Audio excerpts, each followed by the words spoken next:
प्रिय दर्शकों नमस्कार। मैं पंडित जी.एस. कौशिक दिल की गहराइयों से आपका स्वागत करता हूं आपके अपने YouTube चैनल जी.एस. घृत कौशिक में। जैसा कि आप जानते हैं, इस चैनल के माध्यम से मैं लगातार विवाह में आ रही अड़चनों को दूर करने के कारगर उपाय लेकर के आपके सामने उपस्थित रहता हूं। आज भी मैं एक ऐसा ही रामबाण उपाय लेकर के आया हूं।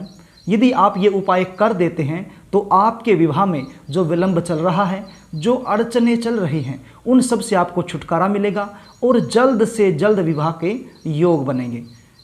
प्रिय दर्शकों, आप ये भी भली भांति जानते होंगे, जितने भी उपाय मैं इस चैनल के माध्यम से लेकर के आता हूँ, उनमें से लगभग 60% उपाय ऐसे होते हैं जिन्हें माता पिता कर सकते हैं और 40% उपाय ऐसे होते हैं जिन्हें बच्चे खुद कर सकते हैं।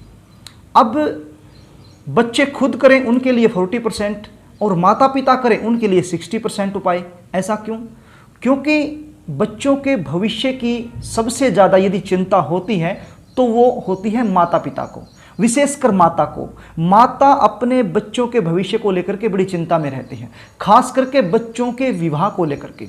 यदि बच्चों का विवाह समय पर नहीं होता है तो माता को चिंता होना शुरू हो जाती है, वो टेंशन में रहना शुरू हो जाती है। तो प्रिय दर्शकों, मेरे पास जितने भी फ़ोन कॉल्स आते हैं उनमें से लगभग 60% फ़ोन कॉल्स माताओं के होते हैं। और जितने भी लोग मुझसे मिलने आते हैं, कुंडलियों का विश्लेषण करवाने मेरे पास आते हैं, तो उनमें से भी लगभग 60% माता ही होती हैं। और उनका एक ही प्रश्न होता है कि सर, हमारे बच्चों की शादी नहीं हो रही है, लगातार शादी में विलंब चल रहा है। भगवान का दिया हुआ हमारे पास सब कुछ है, हमारे बच्चे दिखने में भी सुंदर हैं, जॉब भी कर रहे हैं या फिर व्यवसाय कर रहे हैं, अच्छा खासा उनका पैकेज है, लेकिन फिर भी शादी नहीं हो रही है, शादी में लगातार विलंब चल रहा है। हमारे बच्चे 25 साल के हो गए हैं, कोई कहता है कि 28 साल के होते हैं, कोई कहता है कि 30 साल के होते हैं, और कोई कोई माता तो ऐसी भी होती है, उनका कहना होता है कि हमारे बच्चे 35 क्रॉस कर चुके हैं लेकिन अभी तक शादी नहीं हुई है। बातें चलती हैं, रिश्ते आते हैं, लेकिन कोई भी बात, कोई भी रिश्ता शादी में कन्वर्ट ही नहीं हो पाता है। और यदि रिश्ता पक्का हो भी जाता है तो एंड में जाकर के कोई न कोई ऐसी बात निकल कर के सामने आती है जिसके चलते रिश्ता टूट जाता है। कभी हमारी तरफ से ना हो जाती है, कभी सामने से ना हो जाती है। और अब तो ऐसा समय आ गया है कि रिश्ते आना बंद ही हो गए हैं, क्योंकि एक उम्र होती है, जब वो उम्र बीत जाए तो रिश्ते आना भी कम हो जाते हैं। कोई कहता कि हमें अपने मन मुताबिक अच्छा रिश्ता मिल नहीं रहा है।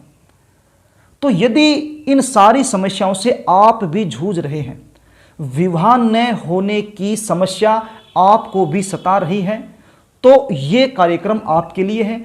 आज आप इस कार्यक्रम में मेरे साथ अंत तक बने रहें, क्योंकि आज मैं आपको एक ऐसा चमत्कारी उपाय बताने वाला हूं। यदि ये आप कर देते हैं तो आपके बच्चों की शादी में जो विलंब चल रहा है वो दूर हो जाएगा। आज जो उपाय मैं आपको बताने वाला हूं, यह उपाय आपने हरियाली तीज के दिन करना है। प्रिय दर्शकों, हरियाली तीज का जो पर्व है हमारे हिंदू धर्म में बड़ी धूमधाम से मनाया जाता है। वर्ष 2022 में हरियाली तीज का जो पर्व है वो आ रहा है 31 जुलाई अर्थात रविवार के दिन। तो ये उपाय आपने इसी दिन करना है। कार्यक्रम को आगे लेकर के चलूं, इससे पहले आपसे निवेदन करना चाहूंगा, यदि आप चैनल पर नए हैं तो चैनल को सब्सक्राइब कर लें और बेल आइकन को भी प्रेस कर लें, ताकि हमारी आने वाली जो नई वीडियो है उसका नोटिफिकेशन आपको मिल सके और वो वीडियो आप आसानी से देख पाएं। तो प्रिय दर्शकों, अब आप उपाय सुन लीजिए, इसको थोड़ा सा ध्यान से सुन लीजिए। जो विधि विधान तरीका मैं आपको बताने वाला हूं, इसी तरीके से आपने ये उपाय करना है। ये उपाय करने के लिए आपके पास होना क्या चाहिए?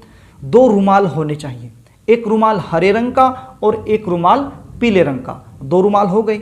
और साथ में क्या चाहिए?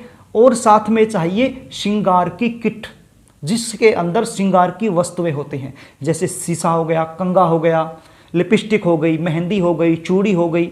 जो भी श्रृंगार की जितनी भी वस्तुएं होती हैं वो सारी होती हैं उस किट के अंदर। एक वो किट चाहिए आपको।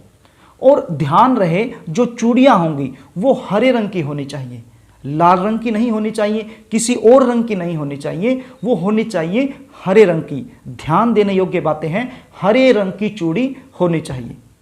अब ये 2 रुमाल और ये श्रृंगार की जो किट है ये लेकर के आपने चले जाना है शिव मंदिर में। और जाना किस समय है? आप सुबह के समय जा सकते हैं, 7 बजे, 8 बजे, 9 बजे, 10 बजे, 11 बजे, वो आपकी मर्जी है। यदि सुबह के समय आप नहीं कर सकते हैं तो फिर शाम को भी ये उपाय कर सकते हैं। कब कर सकते हैं? प्रदोष काल में कर सकते हैं। अब प्रदोष काल कब से कब तक है? सूर्यास्त से लगभग 45 मिनट पहले और 45 मिनट बाद में, ये लगभग 1.5 घंटे के आसपास है, ये प्रदोष काल है। इस समय भी आप शिव मंदिर में जाकर के ये उपाय कर सकते हैं। अब कई बार होता क्या है, कई जगह देखने में आया है कि जो शिव परिवार होता है वो एक ही जगह हो जाता है। एक गोल गोल चक्कर होता है, बीच में शिवलिंग होता है, एक साइड में गणपति जी, एक साइड में माता जी, कार्तिक जी, नंदी जी, सब एक ही जगह पर होते हैं। और कई जगह क्या होता है कि जो शिवलिंग होता है केवल वो ही होता है गोल गोल चक्कर में, और जो नंदी जी होते हैं वो बाहर गेट पर होते हैं, जो माता होती है, कार्तिक जी होते हैं, गणपति जी होते हैं, वो अलग अलग स्थान पर होते हैं, थोड़ी सी दूरी में। तो देखिए, अवस्था कैसी भी हो, आपने जा करके सबसे पहले ये जो रुमाल आप लेकर के गए हैं इनकी आपस में गांठ बना देनी है। शिवलिंग के पास बैठ करके सबसे पहले शिवलिंग के पास बैठ जाना है। तो वहां पर ये जो 2 रुमाल आप लेकर के गए हैं इनकी आपस में गांठ मार देनी है। एक पल्ला एक रुमाल का ले लिया, एक पल्ला दूसरे रुमाल का ले लिया। अब दोनों को आपस में गांठ मार देनी है, गठबंधन कर देना है। ठीक है, अब दोनों लंबा हो गया, अब एक इतना था, 2 हो गए तो बड़ा हो गया, तो बीच में गांठ लगा करके, तो ये आपने रखना कहाँ है? ये रखना है आपने जो माता रानी के कमल हस्त हैं वहां पर आपने रखना है। आप जानते हैं माता रानी के कमल हस्त कहां पर होते हैं? जहां पर शिवलिंग रखा होता है और उसके बराबर में जो जगह होती है वही माता रानी के हस्त कमल है। अब माता रानी के हस्त कमल ऐसे हैं और यहां पर शिवलिंग रखा हुआ है, इस प्रकार से बीच में शिवलिंग है और ऐसे माता रानी के हस्त कमल है। तो जो शिवलिंग का जो नीचे वाला हिस्सा है जहां वो टिका हुआ है, और जहां पर वो टिका हुआ है उसके चारों ओर जो जगह होती है वही माता रानी के हस्त कमल है। तो ये रुमाल आपस में बांध करके आपने इधर ही रख देना है। ठीक है, उसके बाद ये जो किट आप लेकर के गए हैं ये किट आपने माता रानी के चरणों में रखनी है।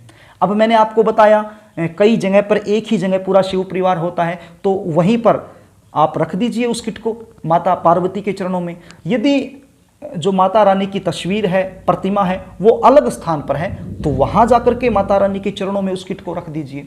सारा सामान निकाल करके आपने रखना है, ऐसे किट बंद की बंद नहीं रखनी है, निकाल करके रखना है। और हो सके तो जो हरे रंग की चूड़ियां आप लेकर के गई हैं वो हरे रंग की चूड़ियां माता रानी के हाथ में पहना दो।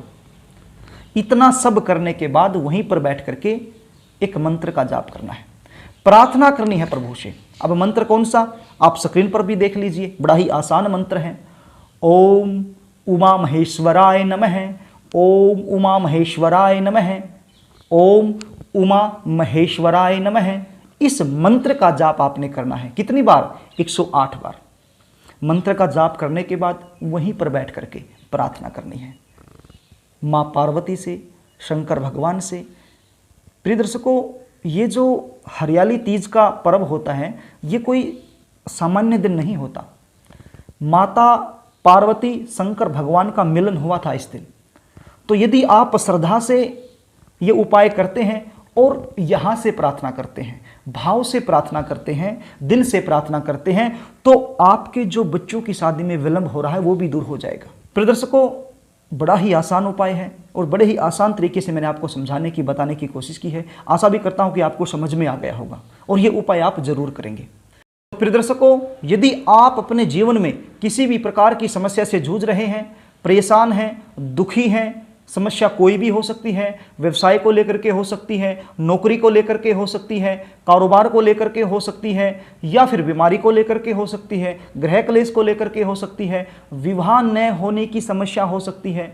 यदि इन सारी समस्याओं से आप बहुत ज़्यादा परेशान हैं और ज्योतिषीय समाधान आप चाहते हैं तो फिर स्क्रीन पर दिए गए नंबरों से आप मुझसे संपर्क कर सकते हैं।